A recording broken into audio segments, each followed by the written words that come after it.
Bring it a blazing.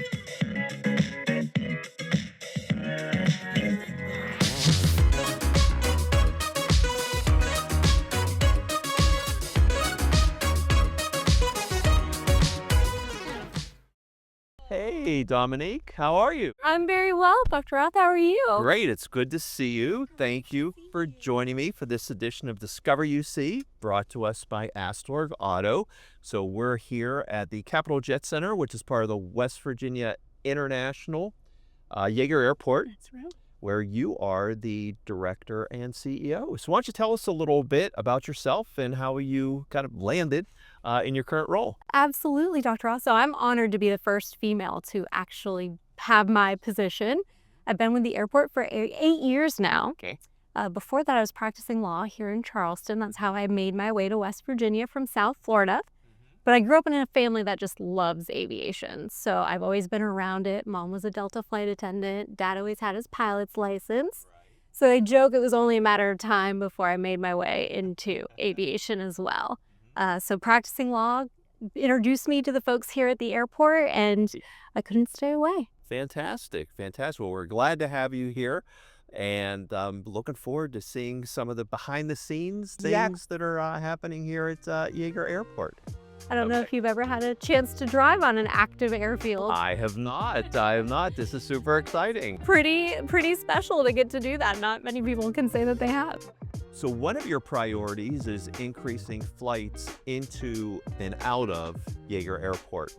So tell us about the latest initiative to increase air travel access for the community. So one of the exciting partnerships that we just announced in conjunction with the state of West Virginia, our Governor Morrissey, and our Secretary of Tourism, Chelsea Ruby, also see the vision of adding flights for our residents here in West Virginia and also bringing more people to our fabulous state. So they actually announced a partnership with Breeze Airways, which is our newest airline entrant here at the airport, to provide up to 5 new direct routes out of CRW over the next 2 years. Priorities for some of those routes are going to be longer haul flights from CRW, potentially Las Vegas, and as well as a Texas route, either Houston or Dallas. Fantastic. Your daughter's living in Dallas, so I'm going to put my vote in for there. Yeah, fingers crossed. And then the other 3 routes are kind of open. So Breeze is constantly announcing new partnerships with other airports. So we kind of left it open-ended so that if they add something that we would really like, Right. we can start those flights. But we know it'll probably be to a larger airport where there's going to be more opportunities for, traffic both ways. We want to make sure too that we're bringing new people in. Our tourism industry is just getting more and more exciting, getting more and more attention nationwide and internationally, and we want to make sure people can get here easily. Yeah, outstanding. Pretty impressive blue airplane. Yeah, absolutely. Can't miss it there. No, you can't. It's great seeing them fly over Charleston too. Right, absolutely. So this plane can hold about how many passengers? So this aircraft can hold over 100 passengers. That one specifically is configured for about 130, which is great. And we have been filling them up. And how many times are they coming in and out of Yeager? So Breeze does what we call day of week service. So that means they're not here every day, but they monitor the use and the sale of the ticket per market, and they choose the best days to get as many passengers as possible. So right now we have service on Tuesdays, Thursdays, and Sundays. So Thursday and Sundays, we have 4 or 5 aircraft coming in a day, turning over, which is fantastic. And one of the things I read in the news is a apron expansion project, right? Yeah. So you need to help me and everybody else understand what's an apron in an airport world, and explain, help us understand that project. So why don't we jump back in the car and we can talk more about that and take a look at that initiative as well. Let's go see it. So Dominique, tell us a little bit about the apron and this project and how it'll impact the experience here at CRW. So we are adding additional pavement here at the general aviation side of the airport.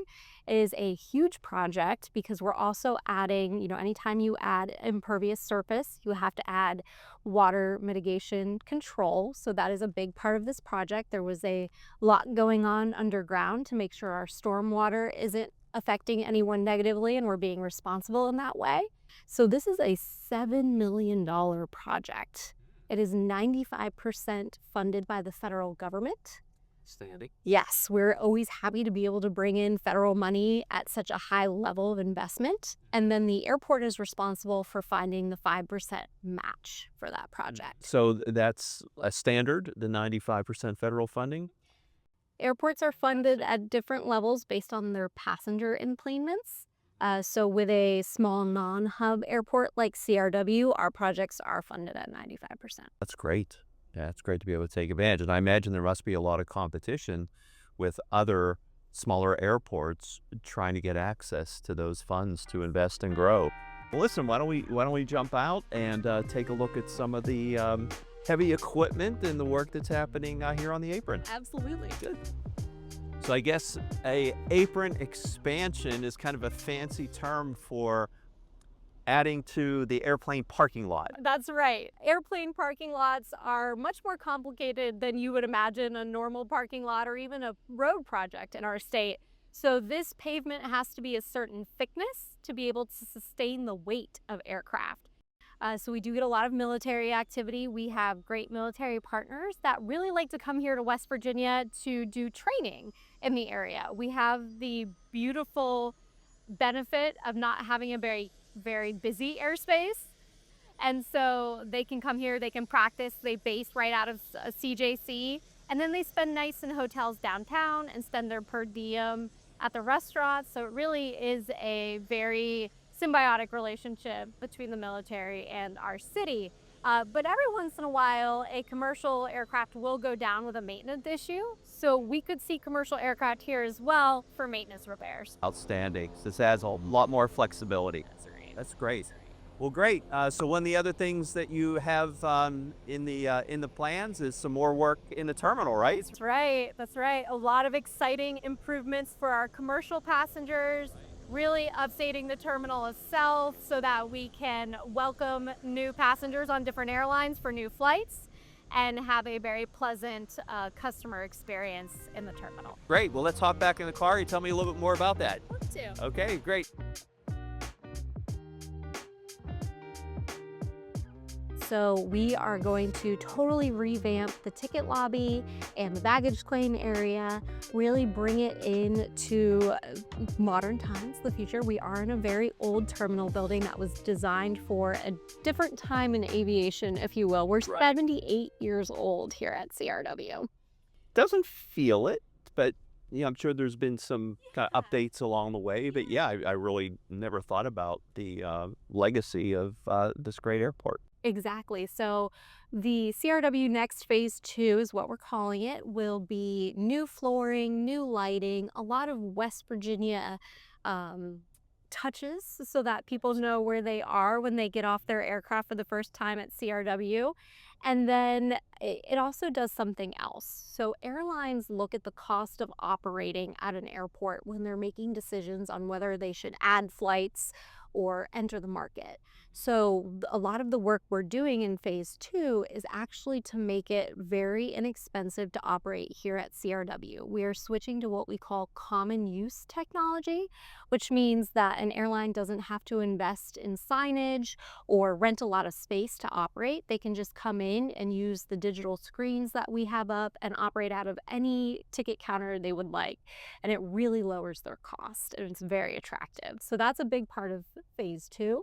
And all of this is done with the customer experience in mind. We want to make sure it's accessible, it's easy. We know that flying can be very stressful, so we want to make as few decision points and very clear signage to make it a very positive experience when you fly out of CRW. Well, Dominique, this has been fantastic. I really appreciate the opportunity to see so many behind-the-scenes aspects of what's going on here. Thanks for your leadership, and I know everybody in the Charleston and Kanawha Valley community really appreciates things like having more and better airlines access and service, and We appreciate all the hard work you and your team put into making that happen for us. Well, we're very lucky to have a fabulous team here at CRW, and we're able to do what we're doing because the community is using our airport and responding to the service that's being added. Absolutely. Well, Dominique, always great to see you. Great to see you as Appreciate you well. joining me for this edition of Discover UC. Thanks for driving me around in this great car. Absolutely. Have a great day. You too.